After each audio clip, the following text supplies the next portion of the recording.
Hey guys, খালি একটা চাকরি পাইলাম, পাইয়ে আছে না অফিসারের কাছে বোয়া খাইতে খাইতে খাইতে খাইতে আমার জীবনটা শেষ করে লেছি। তো একদিন অফিসার আমার ডাইছে তানের কেবিন ডাইয়া কয়, তুমি তো এই অফিসের অনেক কাজে তো নষ্ট করে লাইতাছ। তুমি জানো এই অফিসে একটা গাধা আছে? আমি কই না স্যার। কয় আবার মুহে তর্ক করে। তো আমি মাথাটা এমনি নিচে করে রাখছি। আবার নিচের দিকে কি চাও?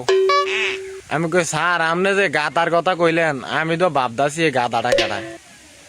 কয় তো নিচে কি লেগে চাইতেছ, আমার দিকে চাও। তো আমি স্যারের দিকে চাইয়া আমি কইলাম, ও স্যার আমনে নি গাদা, এটা আগে না কইলে নইলে। ও স্যার আমনে নি গাদা, এটা আগে না কইলে নইলে। এখন আল্লাহর রহমতে সাসপেন্ডে আছি আমি।